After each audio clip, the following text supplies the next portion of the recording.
Hey there.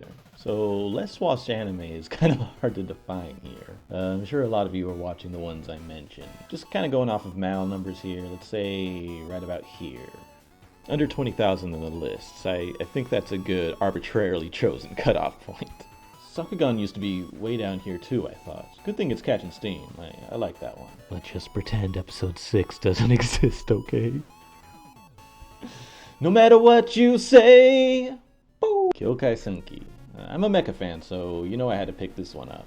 It's by Habari Nobuyoshi, the director of Dankuga and Fafner, and one of the leading men behind Studio Zebek. You remember them? They were just bought by Sunrise, by the way, so now it's called Sunrise Beyond, but we all know it's Zebek, right? Pretty cool name. I think Sunrise is putting a lot of stock into their new property. They must have spent a lot for it. Unfortunately, the show doesn't really hold up past the first few episodes. It's still decent, but there's a lot of what you could call world building. Really, it's just a bunch of talking. It's boring. But then they get in the robots, and goddamn, this is some slick action. Great animation. It's 2D! No CG here. Not even the cars are CG. I quite like this little detail where they have this little pixelated effect behind the characters' heads in the cockpit. As if, you know, the machine is saving power on displaying it.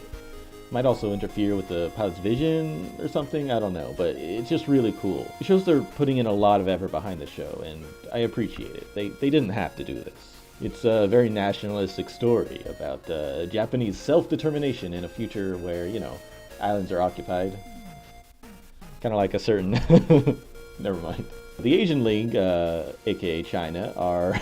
they're the real big bad guys, it looks like, which is something China itself didn't really like. They banned the anime when the Asian League was introduced, and, you know, now I'm probably on some list too.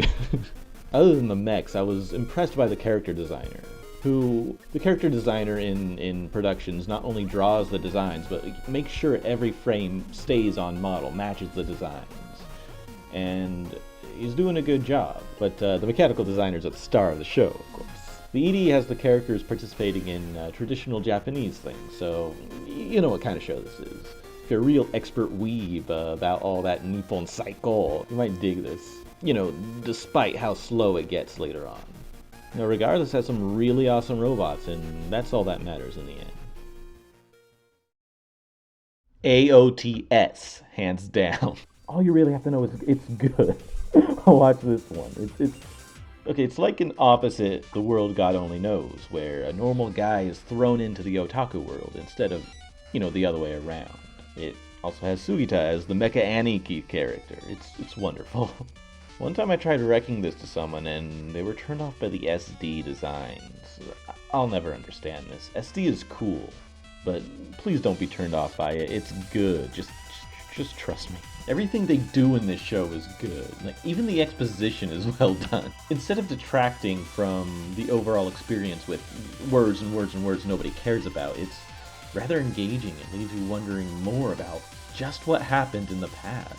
Speedgrapher did this well as well. It's not so mysterious that it makes you feel lost and confused, but it doesn't tell you everything right away. There's an immediate and a future payoff for paying attention to this exposition, and that takes pretty good writing to pull off. When I started the show, I didn't expect it to be this engaging.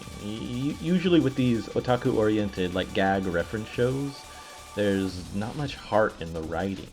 You know, they're just a series of gags and scenes that should get me excited, but it just kind of feels like the studio's patronizing me. Like, look, you otaku like panties, right? Ooh, there's a panties scene. You know, there's not much to them, but Gyakuten is different. This anime has a soul.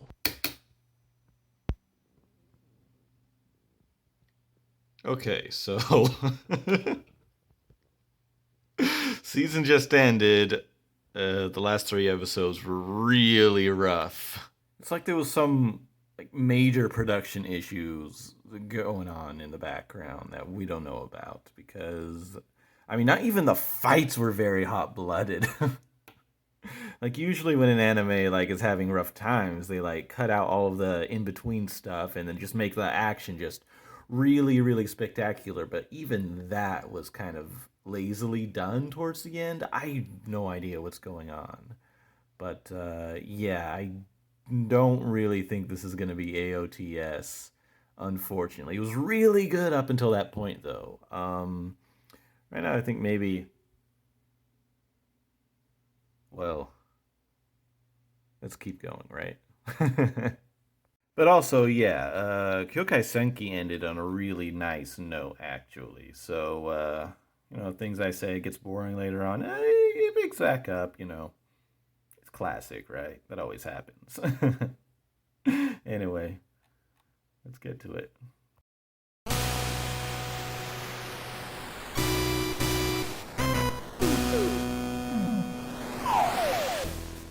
If you've been an active mecha fan for the past half decade, you might have heard something about this already.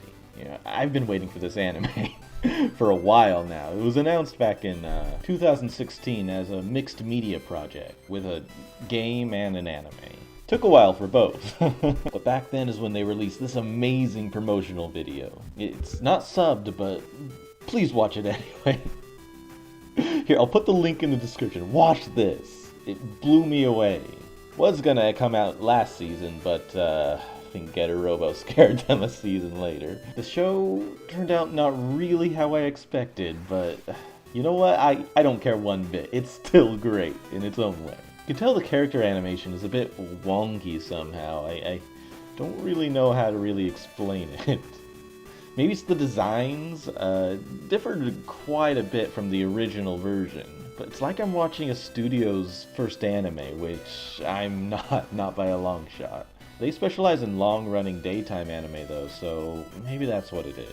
But above that, far above that, these mechs are awesome. These robots are awesome. Big, stumpy, getter pilot robots who combine midair and crash into the ground. It's awesome.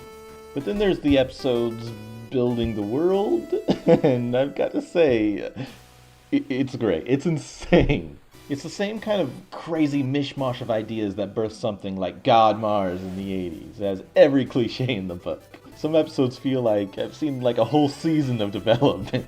The studio really seems like they want this show to be 3-core at least, and by God, I hope they get it. It was announced season 2 in 2022. I am super excited.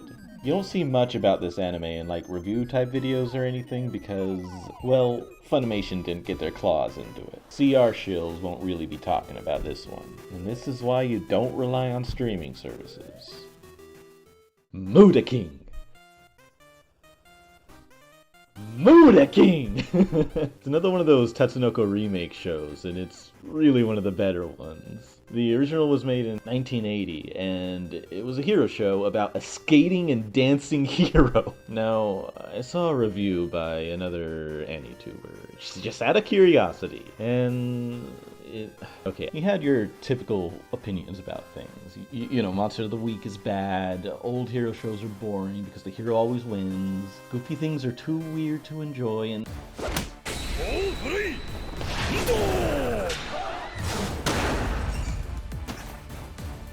Think he might be an agent of the Kurodako brothers. Good thing I'm here.